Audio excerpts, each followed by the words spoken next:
This is the end of free agency. Patrick and I are going to go over the DeRozan trade. I know we're a little late, but we're going to go over the DeRozan trade, our thoughts on it for the Bulls, the Spurs, and the Kings. We also came up with trades for the Los Angeles Lakers since they are under that second apron with the LeBron James contract. What does being in that first apron mean? What kind of trades can they make? What kind of trades should they make? We're going to try to save the Lakers season. And we're going to wrap up with ranking the 4 California teams because they've all had a pretty interesting offseason in light of some of the trades we're going to talk about today. Let's get into foul trouble. It's just some Cali guys talking about some Cali teams. Stuff. Yeah. Wow. The Kings, they went all in, kind of. Well, face value, when you heard about the DeMar DeRozan move to the Kings, what did you think? Just like off Random? Yeah, just random. I don't know. I feel like this is an upgrade over Harrison Barnes, 100%. And I feel like there's been like kind of I don't even think there's been a lot of excitement for this move. I feel like there's been a little bit of disappointment when people think about the asset plays like the 2031 pick swap, because who knows what that'll be. But I mean, I think for the Kings, they're in a tough spot because it's going to be hard for them to really overhaul the teams. And I don't really want to fault teams too much for incremental upgrades when they can. Yeah, absolutely. So just like to say what the full deal was. Okay. So the Bulls traded DeMar DeRozan for Chris Duarte, 2 second-round picks, and then they didn't want Harrison Barnes. Whoa. You forgot about the biggest thing the Bulls got. What did they get? Cash. That's true. That's true. Oh my gosh, Robert Sarver would be so proud of them for that move. And cash. And then they didn't want Harrison Barnes though. So Harrison Barnes is diverted to the San Antonio Spurs, and the deal sweetener was this unprotected 2031 pick swap with the Kings, which is like so juicy. Like that terrifies me if I'm a Kings fan. Yeah, I mean, like, I think the thing is, and then the Kings get DeMar DeRozan. And the Kings get DeMar DeRozan. Yeah, I think the reason why I don't love this for the Kings is, one, that pick swap. Now, let's be realistic. Like, the odds of that pick swap being top 5, 7 years from now, it's pretty much equal among all NBA teams, right? Any NBA team could be in the bottom 5 and maybe in top 5. So the odds that it's a top 5 pick is like a 1 in 6 chance. Mm-hmm. So the odds that it's like a top 10 pick is like a 1 in 3 chance. So odds are probably won't be a top 10 pick, but it is the Kings, and they pick in the top 10 way more than other teams do historically.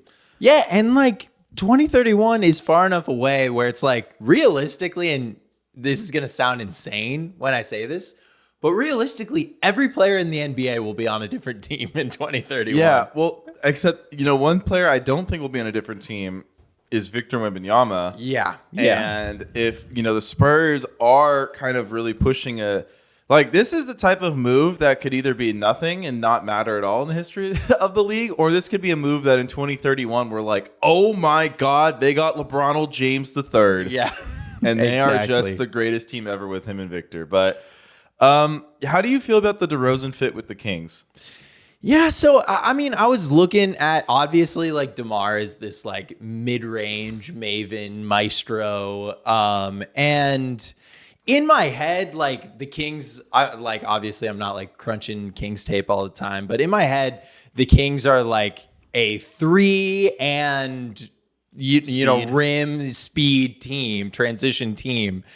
But last season they shot 23%, really, or honestly 30% of their shots in the mid range. So it's like that area, which is like 6th percentile for short mid-range, 14th percentile for just like all mid-range. So like that area is pretty occupied for the Kings. So I mean, I'm interested to see like how DeMar adjusts to this play style, because obviously when he was young, he was just like a devastating transition talent. And like young DeMar DeRozan on this team is like perfect fit, because you've got your like speed demon point guard who really stretches the floor well at this point in De'Aaron, and then that offensive hub in Sabonis. But I don't know. I'm a little, especially after watching like how the Suns have been like trying to integrate Book and KD, two better players than anyone we're talking about here, and how difficult that's been for them to coexist in the mid-range. It does make me get a little nervous, but I weirdly just have like I don't know, I just feel like this is going to work for 1 year. Yeah, well, I think the thing with the fit that's interesting is, I think, DeRozan is, with his game is more ISO-heavy game, the mid-range, all that. I do think he's much more of a half-court player than the full-court player that would fit into the Kings. But I will say, even though maybe a young DeMar would be a better fit, old DeMar is a significantly better player. That's true. That's true. It is crazy how he's become this like kind of go-to guy in the clutch, given like how disastrous the Raptors would look at times way back, a decade ago. But yeah, I think this is good for the Kings, but I mean, it just doesn't change anything for me for the Kings because my biggest worry with them was always defense, and I don't think DeMar is going to really change the fabric of the defense that much. No. But you know what? Leaning into what you do well sometimes really works. Yeah, I mean, this is going to be a tough team to beat when you're tied with, 2 minutes to go, 3 minutes to go, and you have to trade buckets because we saw they were already a good team with DeRozan or with Fox and Sabonis at just trading buckets. Yeah, especially in the clutch. Like Fox is one of the best clutch players in the league. Yeah. But I will say, maybe we're sleeping on the fit because when the Bulls first got together, obviously that was 3 years ago and DeRozan was a little bit younger. He's in his like mid-30s now. They were playing a lot faster with Lonzo and Levine, and they were kind of going up and down the court a lot. So maybe we're kind of sleeping on the fit here with DeMar. Maybe they were playing a little bit slower because they had like Vucevic and him and not really the point guard situation all figured out. Well, and I'm looking at their like half court efficiency. They were exactly middle of the road in the NBA as far as like points per possession in the offensive half court, which you got to think that's going to go up significantly with a guy like DeMar.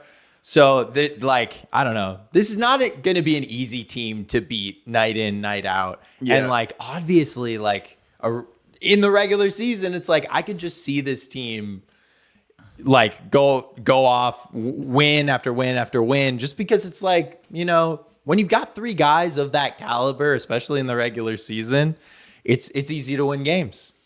Yeah, we'll see. I mean, the Kings were the 3 seed only 2 years ago. Last year, they were all the way down to 9 or 10. Mm-hmm. But I mean, the West is so packed. We'll talk about it in our Cali crushing matchups later. But yeah. Do you have opinions on starting five for them? Some facsimile of those three guys, Murray and... So they've been doing the whole Monk is on coming off the bench for a couple years now. I think it's a cleaner fit now next to DeMar, having Monk in the starting lineup, but they still got Kevin Huerter. If you want more of a defensive, I kind of like having Huerter more as the starter. You could go Keon Ellis still. Yeah, I think I would go Fox, Huerter, DeMar Murray, Sabonis. Yeah, Huerter or Monk coming off the bench. Yeah, I think the one thing you lose always when you're replacing the stand in the corner guy with an actual star is just you do always get a few possessions where it's kicks out to DeMar and DeMar doesn't just shoot the open shot.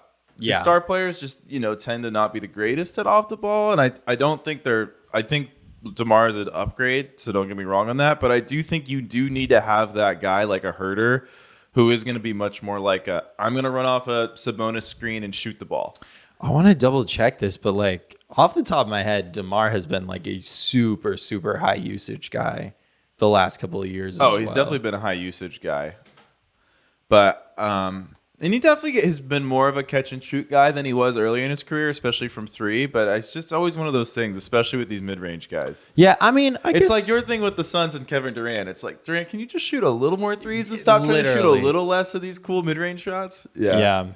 All right, should we get to the Lakers trade possibilities? I am down to go there, but we touched on it I just want to touch on how we feel about the Bulls and the Spurs in this trade before. Okay, great point. I love the Spurs. I mean, I don't think Harrison Barnes is some amazing role player at this point in his career anymore, but it's just surrounding Victor with actual competency now. And you've got Castle, Chris Paul, Barnes himself, and then honestly now you can throw in the fourth guy, whether it's Sohan, who I thought was pretty bad for most of last season, or any of these other guys, like it's going to be a much cleaner fit because there's much more talent around those guys. So I think that's going to uplift everybody who is playing for the Spurs now. Yeah, I mean, I think this is the perfect trade to show the value of cap space again in the NBA, because the Spurs have been operating this offseason as a team with a lot of cap space, just because really their best player's still on a rookie deal and they don't really have any significant contracts after that. And they basically just spun that into Harrison Barnes, which I could totally see them being able to flip for at least a couple second round picks, if not, if he has a good year, like a later first round pick at some point over the life of the rest of his contract. And then something that I feel like is one of the juicier picks just floating around in the pick ecosystem in this unprotected 31 pick swap. And they gave up nothing. Yeah. They gave up literally nothing just to get a better player than anyone they had and a great pick. Like, it's so impressive. And it's coming off the heels of, like, we've been saying that just like cap space is dead and that people are just going to like roll over and extend and trade. And I think I was wrong about that. I don't think that's going to happen. Well, I guess anymore. Between them and the Sixers, we've seen cap space have a huge W offseason. Yeah, which is interesting because like that was like, I think there's been a lot of talk about like free agency and NBA offseason not like having the same juice that it's had in years past and what we've gotten used to.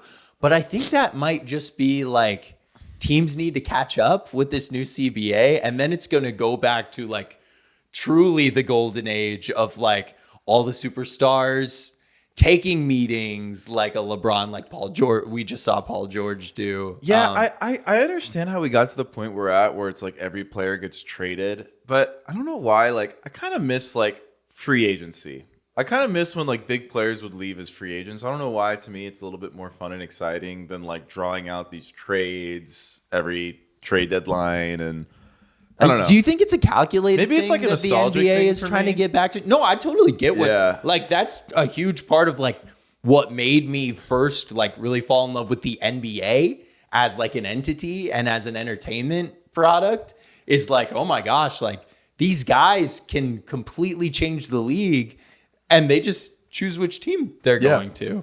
And then the last thing, the Bulls. Like this is a huge L for the Bulls in my view. You have had DeRozan under contract for what, 3-4 years now? Mm-hmm. You knew it wasn't going anywhere.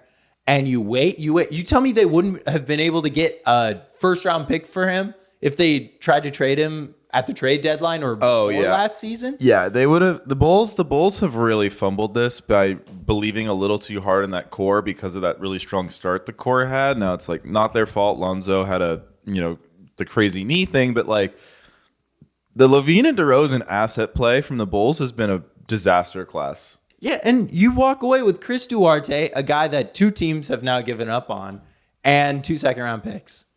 Yeah, I mean, the Bulls have the issue of being a big market team that operates like they're the 28th biggest market. Like, you're trading DeRozan for cash? Yeah. When you could have traded DeRozan for actual stuff like a year ago? And you knew you weren't going anywhere. Yeah, I mean, it's so bad. It's so bad. It is. I don't see it. Like, with the flattened lottery odds, it's like you need...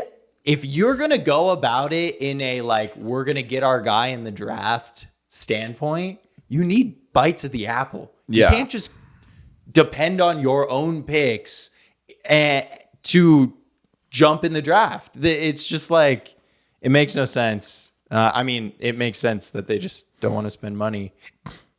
You know what? But it doesn't even, because it's like, they've been paying through the nose for these guys. The Bulls have just been like horribly mismanaged for a long time. It feels like ever since the Jimmy Butler trade, it's just been kind of a disaster. I mean, that's the weird thing about the trajectory of this franchise is like they misevaluate how good Butler is. So they don't want to pay Butler. So they trade Butler. They trade him for LaVine, who they then pay a ton of money for. And like DeMar DeRozan, who is awesome, and they had this awesome team. But I think it's really funny. I forget whose book it was. Was it Seth Partnow? It's one of those like basketball analytics books. But Mid-range literally, like, theory. there's a whole chapter dedicated to like how DeMar DeRozan and Jimmy Butler have identical career averages, but Jimmy Butler always has these like insane, advanced stat monikers, and DeRozan doesn't. And it's like one of those weird things where it's like, why are the Bulls like paying the guy who doesn't have the monikers? I don't know. It's always been weird to me. Yeah. No, and I think you could push it back even farther. It's like, if Jimmy's not your guy, why are you like cashing in on old ass Dwayne Wade and Rondo and like all of that stuff just snowballs into like having no flexibility, really paying more than you should for mediocre teams. Yeah, it kind of feels like, I guess it really goes back to once Derrick Rose's knee got hurt, it was like misevaluation after misevaluation of their own players. And then, not being able to develop. They just give up on Lowry. Yeah. Yeah, and then I guess their one development success story this whole time kind of has been Kobe White, but we kind of went over how Kobe White, really, it was just more minutes and more usage, and really, like, everything else about Kobe White this year was the same. Like, percentages all up and down the court were identical to last year. Like, and I don't know. He's a guy that you've drafted, 4 guys in his exact position over the course of 8 years? No, I mean, the Bulls are kind of a disaster class. I mean, we've got the 2 teams in the North that wear red that are both really bad now. We've got the Bulls and the Raptors. Yeah, that's true. But the Raptors have hope, and the Bulls have a Michael Jordan statue. Oh, I don't know if I agree on the Raptors having hope. Hey, they have young players that are good. Even if you have to move off on them. I think Barnes is good. I think Quickly's good. I still think Barrett kind of sucks. Yeah, I mean, I've just always thought Barrett sucks, and I just strongly feel like he's not good. All right. Raptors are for another time. Yeah, Raptors are for another time. So we're going from one kind of all-in last move to a team that has the opportunity to kind of do the same thing in the Lakers. So the Lakers have kind of, obviously been the big talk of the offseason. They signed Bronny James. The big thing that I think everyone's talking about is the aprons, which is this first apron and the second apron. So the Lakers, because LeBron James took a little bit of a discount, are in the first apron, which means they can't take in more money than they're being sent out in a trade. So they can't, along the margins, take in any more money than they're sending out in a trade. And they cannot sign a waived player whose salary was above the mid-level exception. So if, I don't know, this guy's not going to get waived, but for some reason he just popped. If Dorian Finney-Smith, for whatever reason, got waived, which he won't, the Lakers would not be able to sign him. As well as any other first or second apron team. Yes. And so, which is really interesting. Now, the second apron would have a whole other set of restrictions, like the Lakers cannot combine 2 players to trade for 1 player. So there's a lot there. So before we get into our actual ideas, Patrick and I each tasked ourselves coming up with at least 2 ideas for Lakers trades. Now, I had a really hard time with this exercise, and I'm going to go through that why. So there's 2 guys that are in the tradable salary range that I don't want to say are untradeable, but they make it really difficult to trade and envision this team winning the title, and that's Vanderbilt. When the Lakers went to the conference finals 2 years ago, Vanderbilt was a huge part of that. There were some matchups where they could just tell him, like, hey, Vanderbilt, go guard the other team's best player. He's basically their Jaden McDaniels with a little less offense, but still just a super impactful defensive player, great offensive rebounder, great rebounder. $10.7 million. He's kind of one of those guys that's like a tool in the toolbox that I feel like won't be able to play in every playoff series, but is going to be really important in some. Another guy, Patrick, I think you're going to sniff your nose at this, but they're not winning the title unless they get really big improvement out of someone unexpected like they did with Reeves 2 years ago. Totally. So Max Christie is also in this tradable salary range, but he's shown a ton of defensive chops. Could be their kind of the guard version of Vanderbilt, the guy they bring in to guard other guards in playoff series, maybe doesn't play in others. For them to win the title, they almost kind of need him to develop just a reliable catch and shoot 3, which he's, in the mid 30s, midish, highish, not high, but mid to highish 30s. So it's kind of hard to trade Christie because the big trade guys are Rui and D'Lo. But this is why the Lakers trades for me are really hard, is because D'Lo was such a good shooter last year and such a good regular season minutes eater that if you trade him, you are trading away a guy who is a fantastic shooter and has actually played really well off of LeBron James. So what made it tough for me was like, it feels like you got to trade Gabe Vincent, $11 million. Yeah, I mean, But Gabe Vincent is the difference between Gabe Vincent and the three guys I just talked about is, at least with D'Lo, amazing shooter, Vanderbilt, fantastic defender, Christie, upside to be a good 3-and-D guard. Vincent is a negative asset at this point. Mm-hmm. So he's kind of just salary filler. And then the other guy is Rui, but part of the Lakers' success, when they have been successful, it has been Rui is playing and Rui's contributing to this massive size team. So it's like, even though these guys are always kind of viewed as one-way or, one-way players, and that's the big flaw with them, it's kind of hard to trade any of them for individual reasons because they all fit into the current puzzle of the team. Yeah, I mean, like, I'm not tripping about moving those guys in a hypothetical trade, because really, if I'm the Lakers and I'm making a trade, it needs to be a guy that is able to sop up all of the minutes. Like, none of those guys that you just was talking about are like big minute guys in other than D'Lo in themselves. So like, I would hope that any target for the Lakers to be that like final piece is someone who can take all of Max Christie's minutes, take all of Jared Vanderbilt's minutes, and more, in a way that the Lakers are like, okay, like, we've got that, like, I don't know, 25 minutes a game all covered. We're not worried. It sucks to move on from a young piece, but we've got LeBron freaking James and Anthony Davis. So you did more of going for big swings, or because I feel like I've got a little bit of both. I got a little bit of both. Both of my trade yards are more like margin trade type ones. Okay, give me your first one. Okay, so trade idea number 1: get a two-way wing from a tanking team.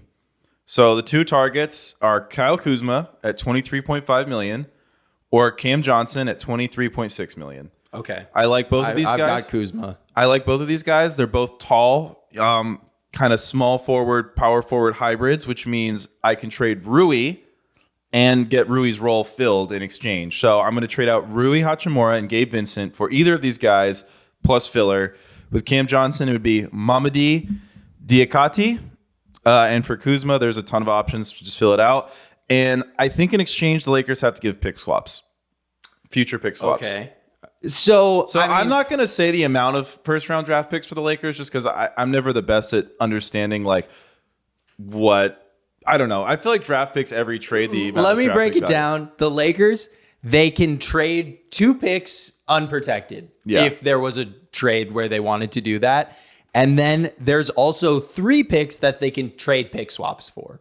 So like, I don't know. If they wanted to, they could trade 2 unprotected picks and 3 pick swaps in a trade. Yeah. See, what I really wanted to do for the Lakers was I wanted to find a trade partner where there's a lot of teams in the NBA that need just more size.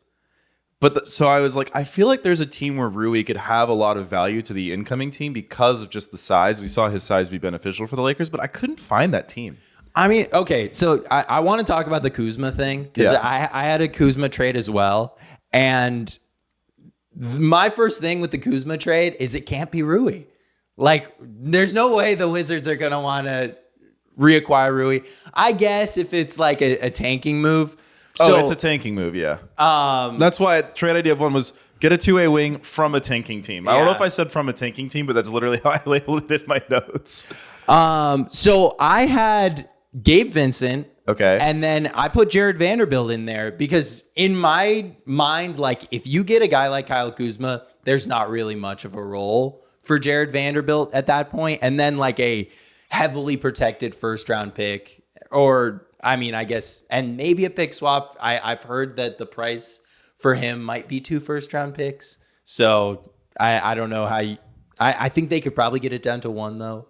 If you're including a guy like Jared Vanderbilt. I don't know though, because I think if you bring in Kuzma, Rui's the one who doesn't really have the role anymore as much. Yeah, I mean, yeah, but like, so you would rather have Vanderbilt? You would rather have Rui or Jared Vanderbilt instead of Rui? So this is the other problem though with that trade though, because the Lakers can't take in more than they give out. So Gabe Vincent and Vanderbilt combined for 22.7 or 21.7. So you'd have to add a third player. But I think since they're not in the second apron, they can take a little bit more. No, they can't take any more money because they're in the first apron. I don't know. This freaking... This aprons. I know. It's ironic the aprons make it so teams can't cook.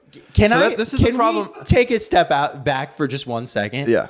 Why doesn't 2K make like the ultimate trade machine on like the newest 2K where it's like, all of the like rules. The rules are in there and it's perfect and they're constantly updating the rosters. And like, this is something that I always think about. And I'm like, you could make 2K into a tool for like NBA content creators that is unmatched by any other trade machine. And they just don't.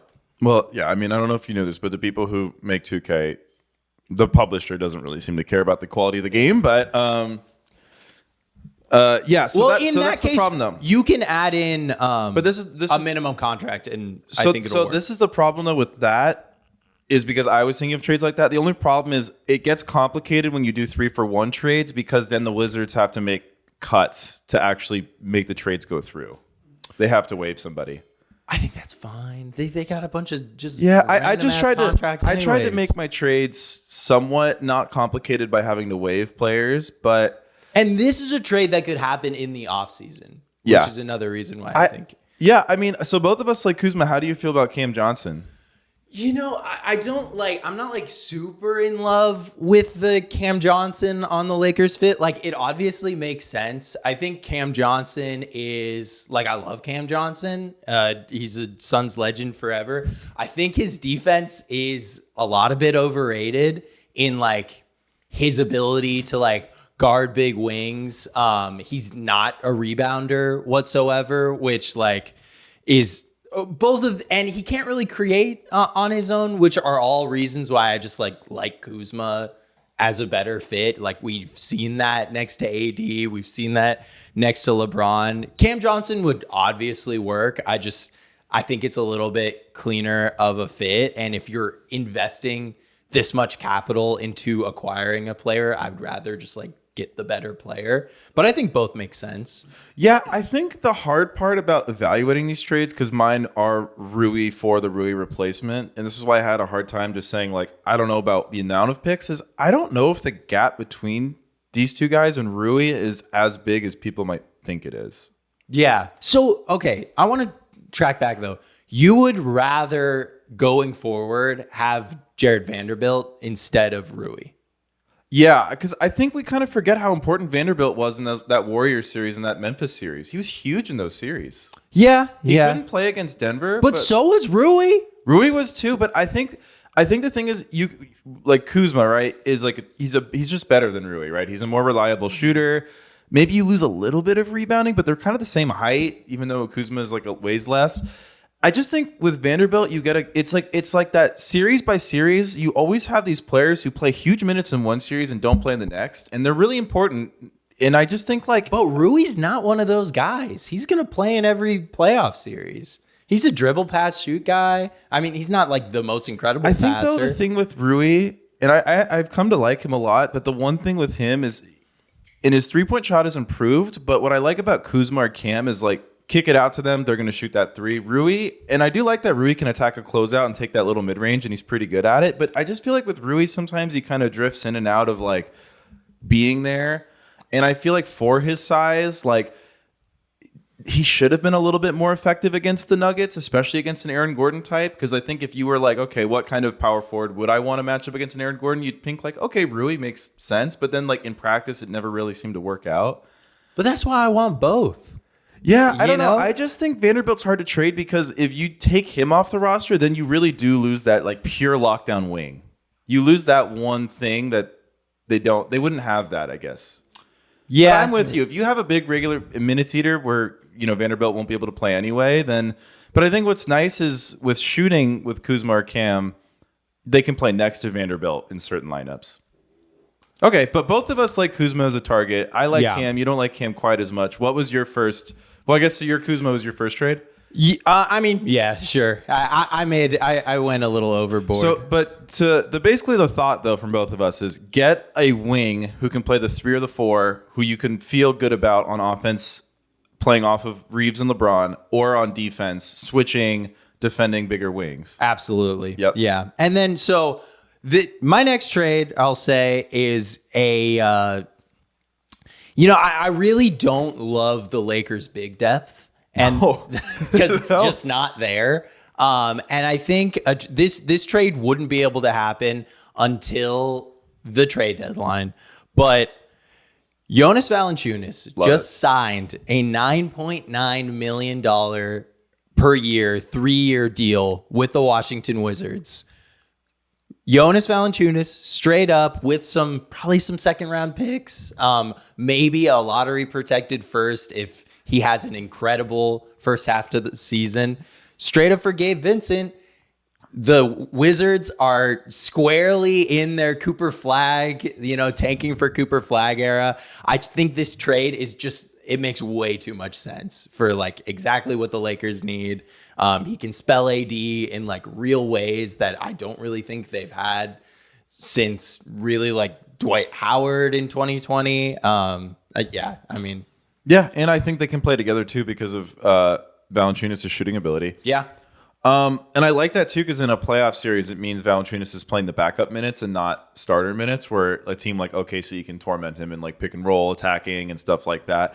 Yeah, so my trade idea too was get a backup big. I honestly like your trade more than mine. Mine was looking at the Magic because the Magic have Moritz Wagner, Goga Bitadze, and Wendell Carter Jr. So here's what's interesting. The Magic, you would think Wendell Carter Jr. is like their guy going forward. So the Magic just re-signed both Mo Wagner and Goga. Mm-hmm.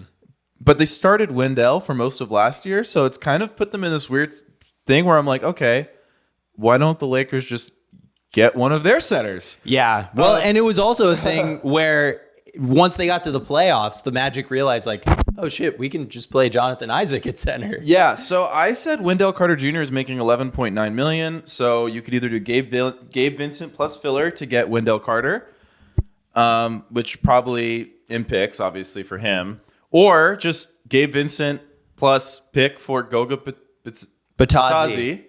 What do you feel about those trades? I like them both. Yeah. I like Valanciunas more than Goga, but yeah, I think Goga's a little bit more attainable maybe. If you can get... So that would be another trade deadline move, which I think, like, why not if the price is right? I think Wendell Carter, like, is kind of a hand in glove fit right next to AD, can, like, do a lot of AD kind of, like, versatility things at, like, a poverty level.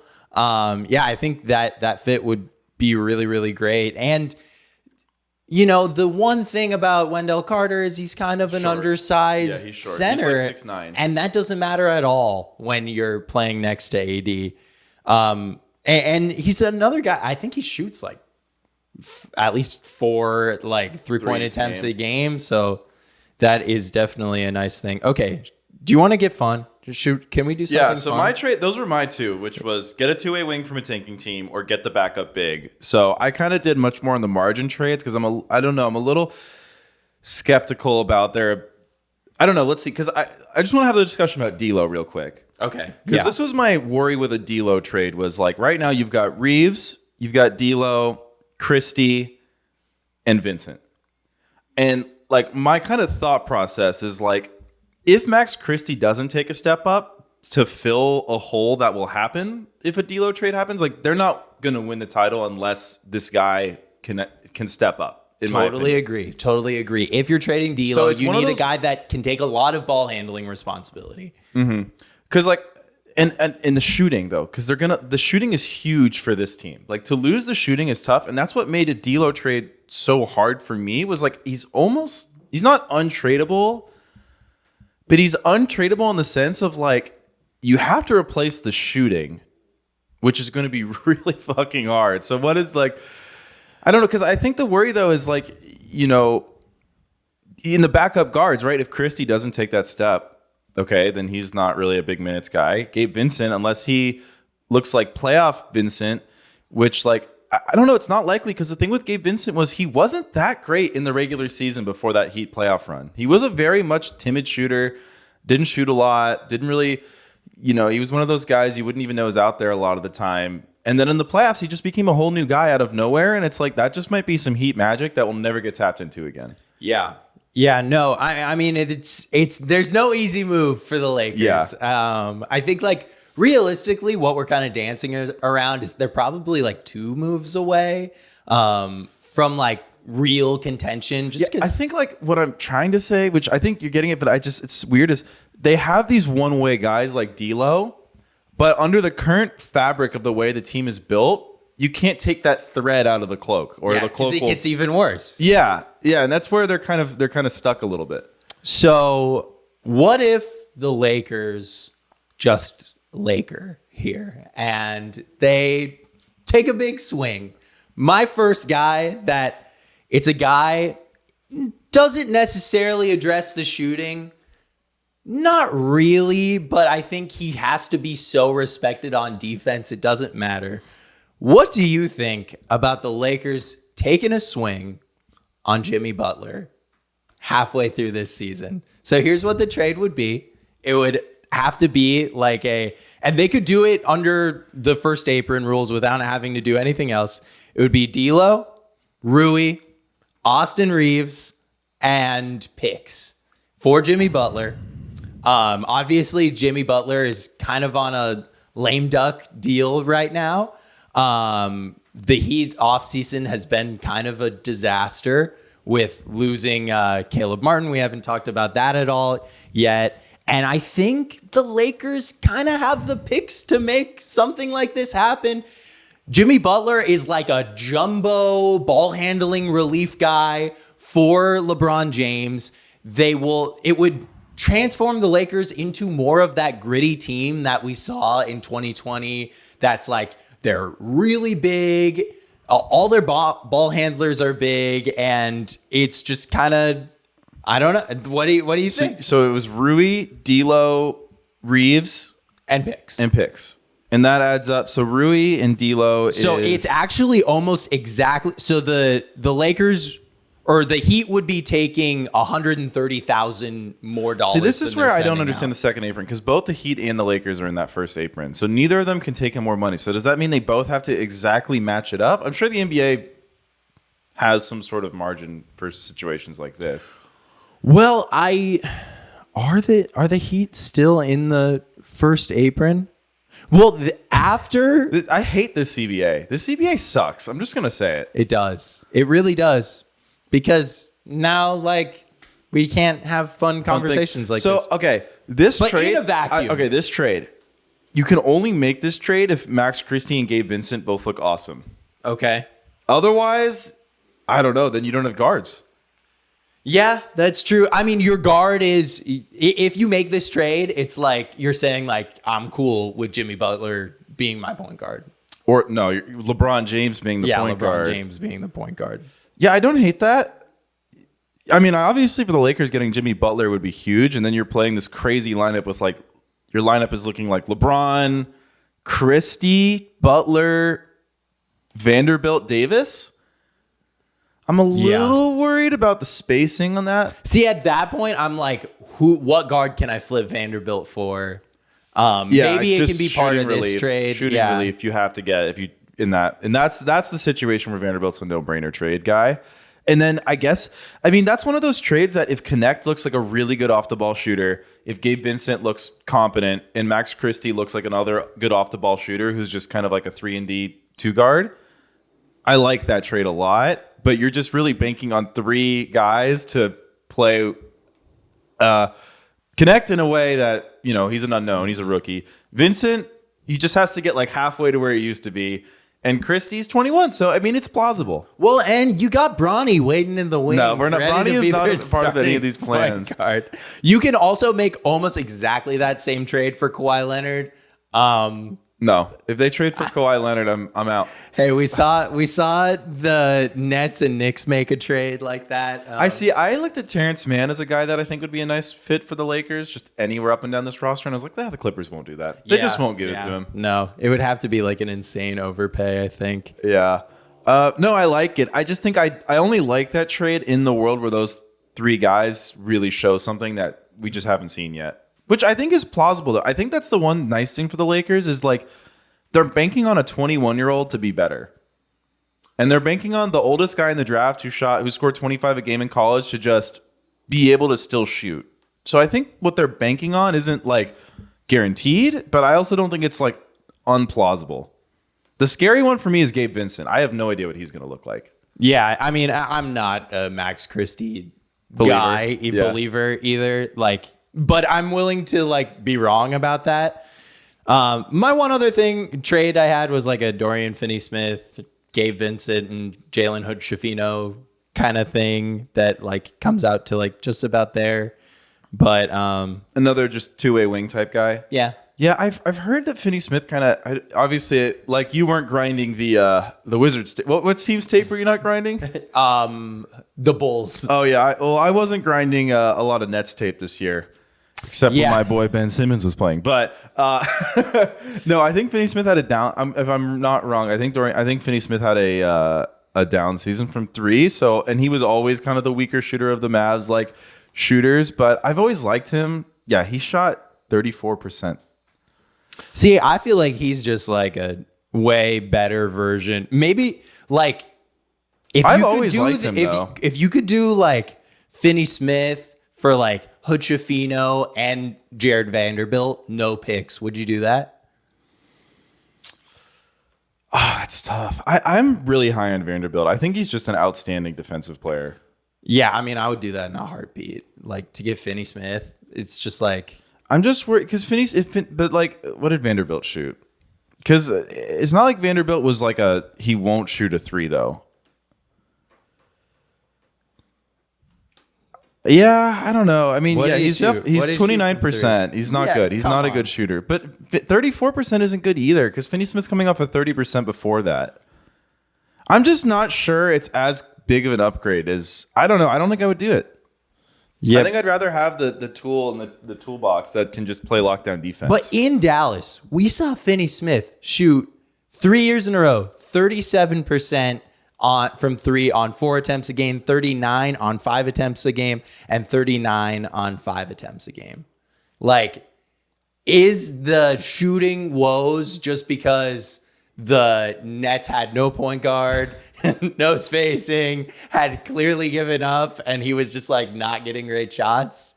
I'll buy that. I think this is just my worry with the Lakers and why I just do think they're in a really tough spot. Is as flawed as all of these players are, almost all of them have some quality that the team uses that would be hard to replace.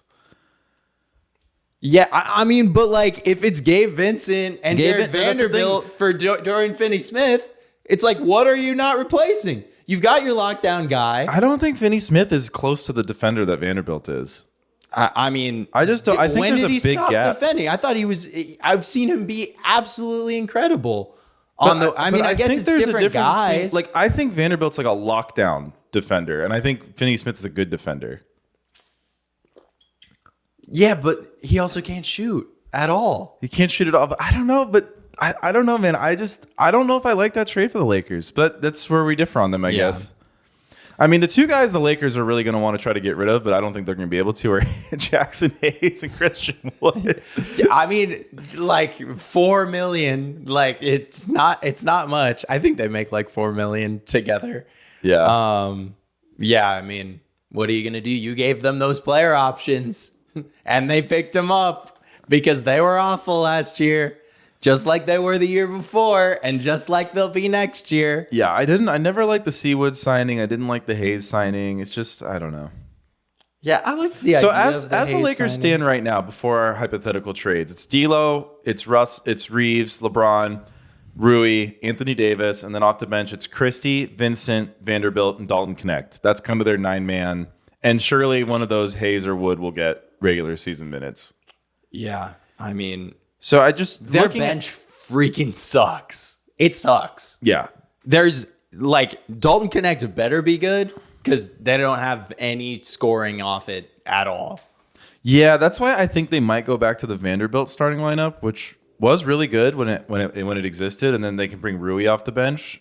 But yeah, I mean they're gonna have to stagger LeBron and Davis and D'Lo.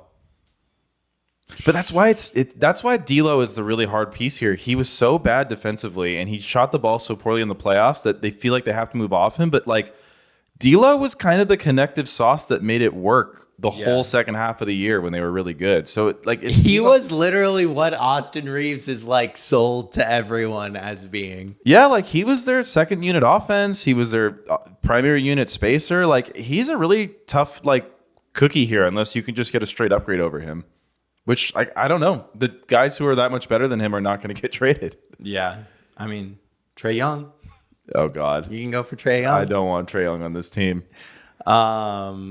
All right, so Patrick and I also thought it'd be really fun to do a little California team rankings in light of this team having to do a bunch of weird trades. The Warriors obviously have had some huge roster turnover. The Kings just made the DeRozan trade, and the Clippers. The Clippers don't have their best player anymore. Ship. Yeah, sunk the ship.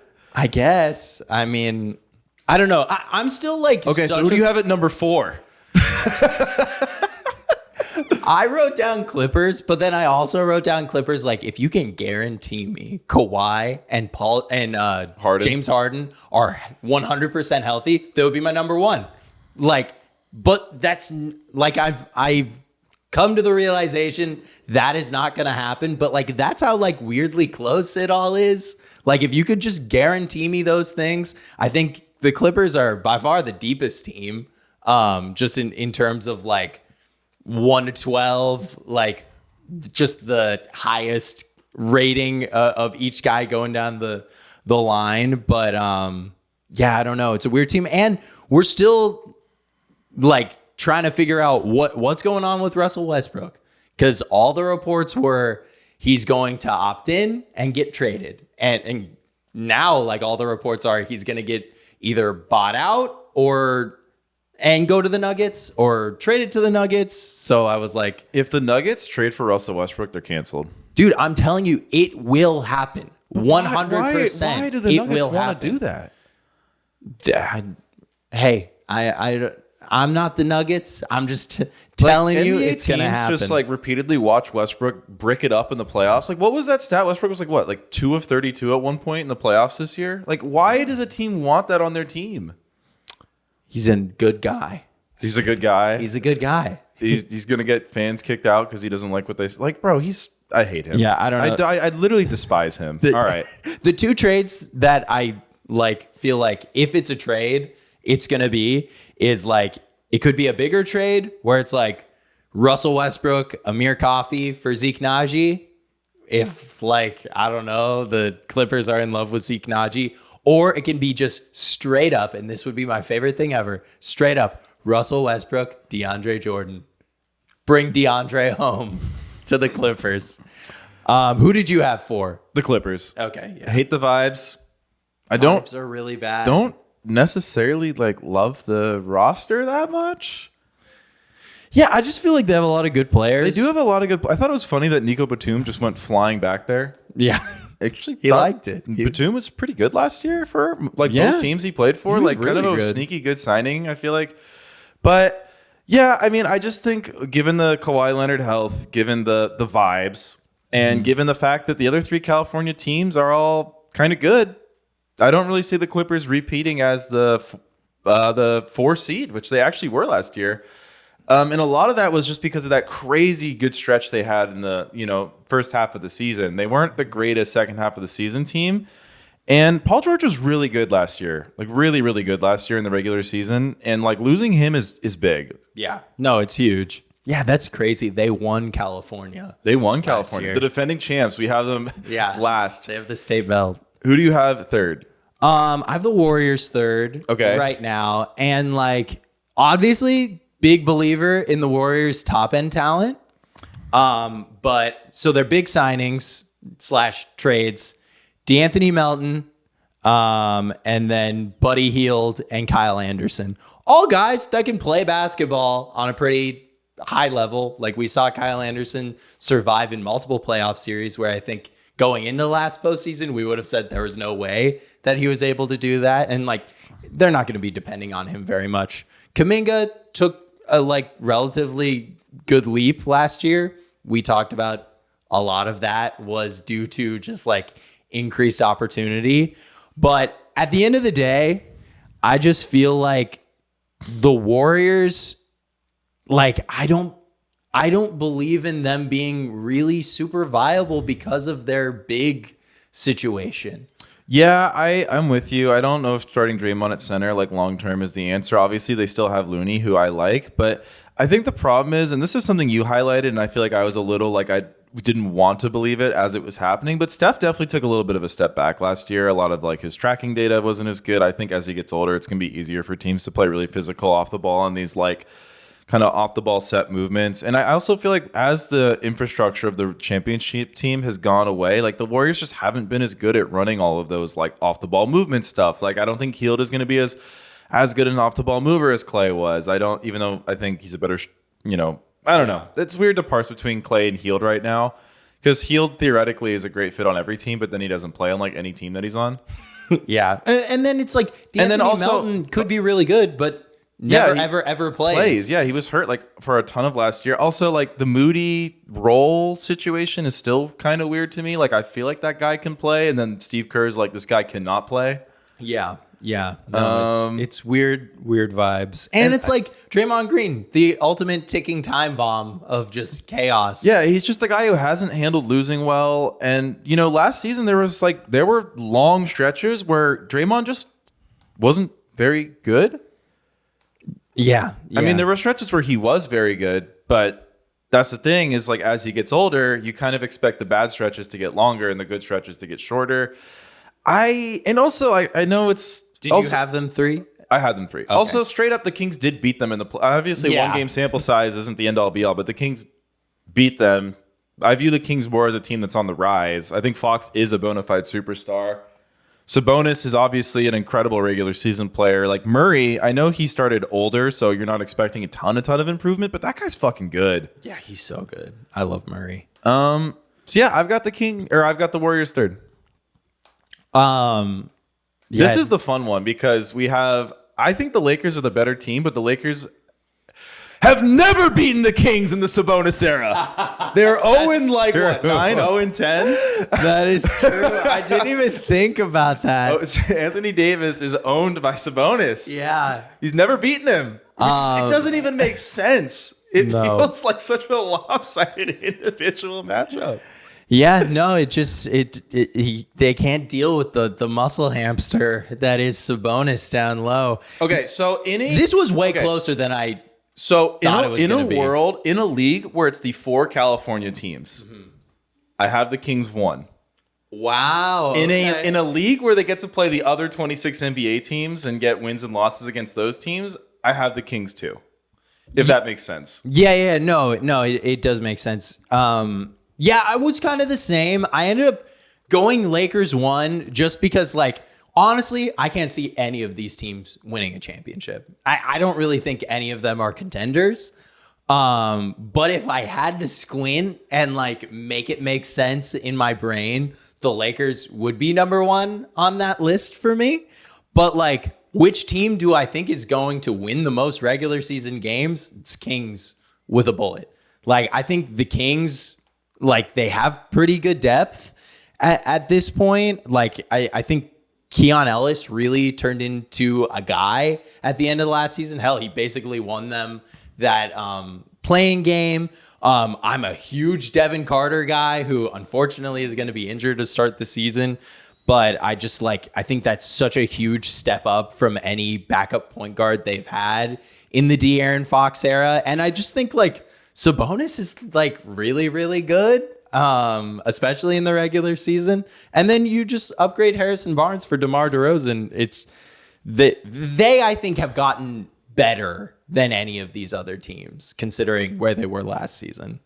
Yeah, last year the Kings won 46 games, the Lakers won 47, the Warriors also won 46, and the Clippers won 51. I think obviously the Clippers being the biggest loser of these 4 teams is obvious.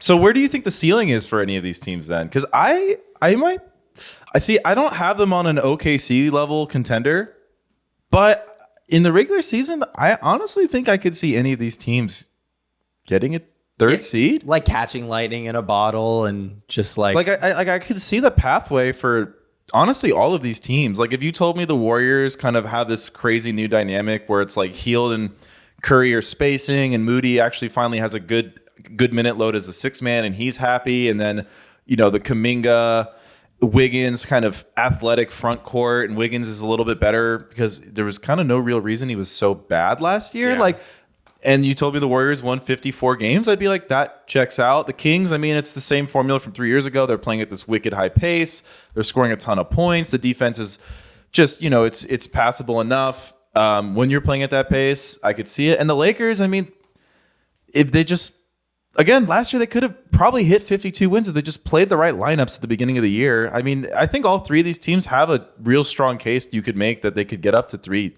or 2. Yeah, I mean, I don't know. 3 or 2 is going to be tough. I think especially because, like, at this point with the DeMar DeRozan addition, all of these teams are relying on really, really old dudes. Yeah, I think for me, the West, because last year we had the Thunder, Nuggets, Timberwolves as this 3-man race.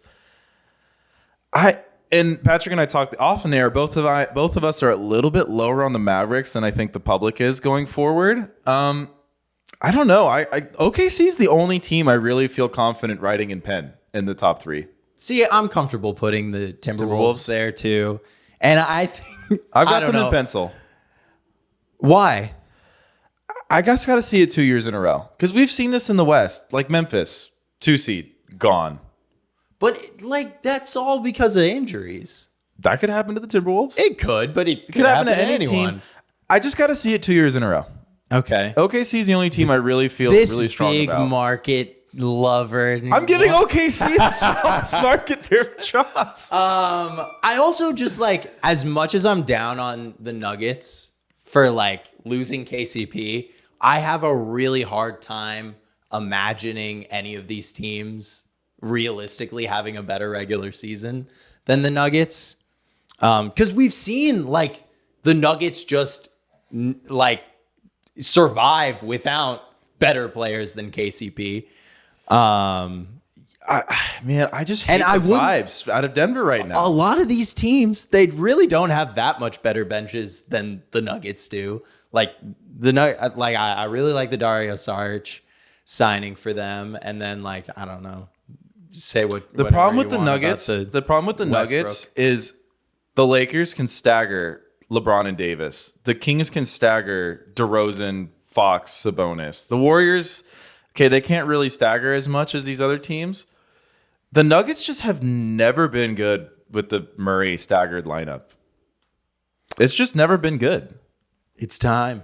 We got to unlock also, MPJ. We didn't talk about this on the pod either, but Murray didn't sign his extension. The deadline is passed for Jamal Murray's extension. I hate the vibes coming out of Denver.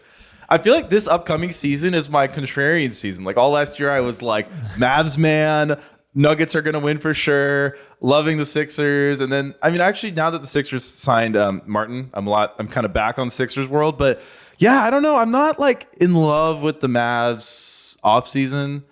And the Nuggets, I hate the vibes. I hate the vibes. Hey, I get it. I just like, I don't know. Like, I can convince myself that the vibes are weird anywhere. True. You know, like Lakers, it's like, okay, like how's the locker room going to be with like baby LeBron and LeBron James running the show? And actually, I think the vibes in Sacramento are probably going to be I think the vibes in elite Sac-Town are pretty good. Yeah, I think the vibes are good there. But Warriors, like Clay's gone. So weird. We're bringing in all these outsiders. Clippers. Warriors feels like the vibe will be determined by their first 10-game record. Yeah. Clippers, the vibe sucks. Yeah, the vibes are not there for the Clippers. I don't know. Batum's back. So officially, though, you have the Kings 1, Lakers 2? I wrote down Lakers 1, yeah. Kings 2. But narrow.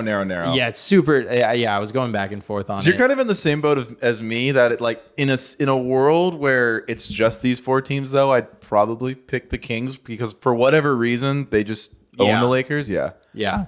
And it's also, it's like a styles make fights, thing. And I think like at the end of the day, I think the Lakers could probably win more different styles of like playoff matchups than the Kings. But, for sure. But the Kings, I don't know. The Kings also, might have. You're a little higher on the, I think, DeRozan fit than I am. So, and if that ends up like working out really well, I don't know. Like the Kings are the team that like of this group for me that what you were talking about, like I could see them being the 3rd seed and like not being super surprised. I will say though, if I'm gonna go back to goofy analysis with the whole like AD can't beat Sabonis, did the Kings screw themselves because DeRozan cannot beat LeBron James? Ooh, that's true. We got the double jinx matchup. Something has to give. When an unstoppable force meets an immovable object. Yeah, no, this is gonna be that first Kings Lakers game is the game of the season. Yeah, I hope we get it on opening night. Okay, all right. Should we get the hot streak shooting slump? Let's get it. All right, Max, how have you been? Streak, slump? I feel like I haven't seen you in like a year. Yeah, I'm on a streak. I'm gonna call it a hot streak. Yeah, I had a great week off vacation with my girlfriend up to Maine. Her family's got a lake house, so I was chilling on the boat. Wow, bougie. It's not that bougie. That is incredibly bougie, but incredibly fun. I'm jealous. No, it sounds like a great time. Yeah, cruising Good around. 4th. Great 4th. Got to watch fireworks by boat, which was a fun experience. Eating some lobsters. So I have a question. I've always heard that like the 4th on the East Coast is like has a completely different vibe than like West Coast 4th. Is that true? I mean, it felt very like all American. Yeah. People were chanting like USA and Really? like, wearing like red, white, and blue like swim trunks. Like I will say I've heard this notion, especially when I visited my friend in North Carolina, that like the East Coast is like the real United States of America, and like everything past like the first like 20 states is kind of just like additions to America. We're just some Louisiana just, purchase bullshit. Yeah, like we're the guest house of the country. Yeah, like we're not really the real America. So pardon us for feeling a little jaded. yeah. I mean, the vibes were great. It was definitely very like patriotic and fun. Yeah. 4th of July kicks ass. It is I'm a really fan. It's the best holiday most underrated holiday. by far. 4th of July. Yeah. Like it's barbecue, beer, friends, Yeah. Pool, beach. Like I might take it 1-1 in the holiday draft. Whoa. I don't know about that. Wow, that's a different episode. Quite bold. Like if you ask me my favorite holiday, I wouldn't even think about it. But every year when I reflect on the holidays of the year, it's always the one I have the most fun at. Yeah.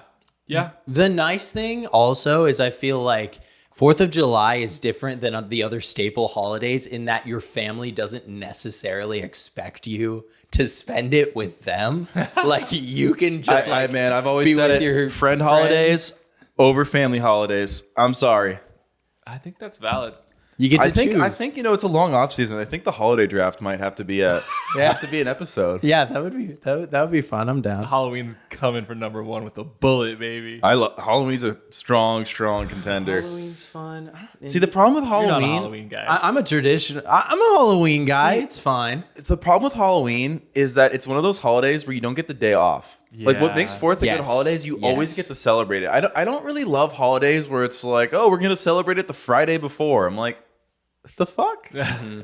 Well, you guys got to also remember where I come from. I come from a place where we had 100+ degree Halloweens true. growing up. So it just like doesn't always hit the same when Yeah. you go home and open your melted Well, candy. as a Iowan and a Californian, great weather at the end of Yeah. October. Good vibes as a kid, and then it turns into a different holiday as an adult, which is also a That's good true. holiday. That's Maybe true. even better than it was when you were a kid. Yeah, I mean, I've been in California for like almost a decade now, so it's been pretty nice while I've been here. I'm on a streak. Okay. It was my birthday on Sunday. I celebrated. Happy birthday! Thank you. birthday. 29. I'm ancient. I did a double date at the local Four Seasons. I got my first ever massage Hell yeah! for my birthday, and I have an embarrassing massage story. So I've never gotten a massage before. Whoa. Okay. And I was Neither told, have I I, was told that really. I was moaning during the massage, but it kind of hurts. It That- kind of fucking hurts. Oh, no, it does hurt. Oh, it absolutely hurts. But, like, it hurts good. It's like that's It hurts good and bad. you're letting Yeah. out the energy. tension, I think yeah. that's fine. Yeah, no, my partner looked at me and she was like, "What is going on over there?" Like, I've never should heard you I make be these worried noises about before. this. What was your masseuse like? Old woman. Old lady. Good, Okay. nice lady. And then on Saturday, I had another celebration with different friends where we did a little went out to a brewery. You know, I love trying out beers, getting good food. And then we did a LAN day. So everyone brought their laptops and we played Warcraft 3 for like 8 straight hours. Hell the yeah. like 1999 like RTS one. Wow. That's Dude, awesome. I miss RTS games. You guys ever play RTS games?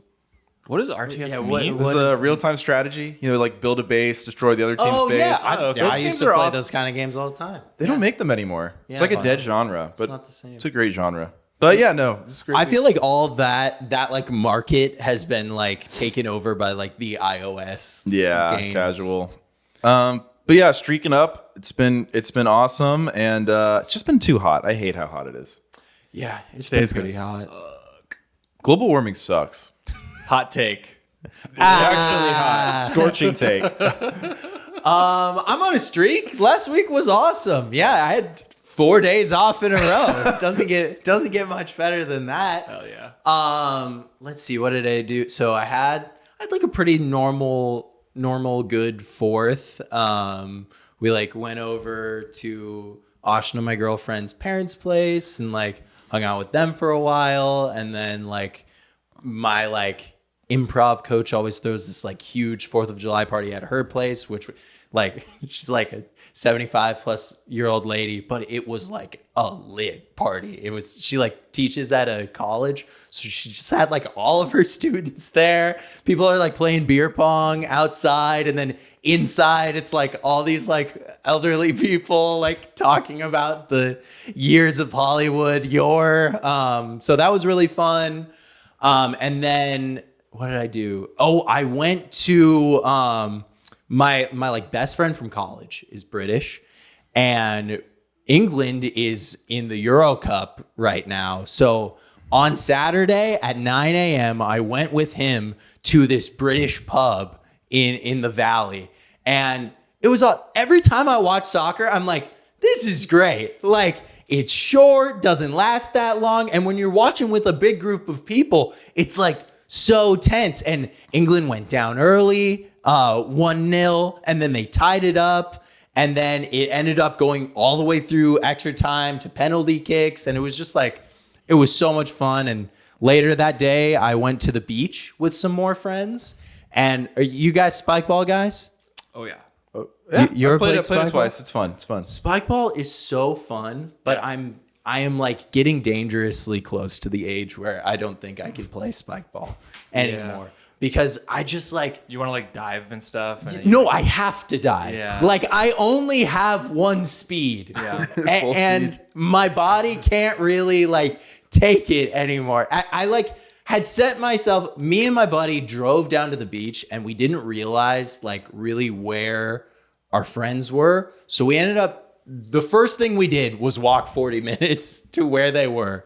And so like right in that walk, I got burnt on my shoulders and stuff. And I was walking in these sandals that I never wear. So I was like, I got all these like blisters on my feet.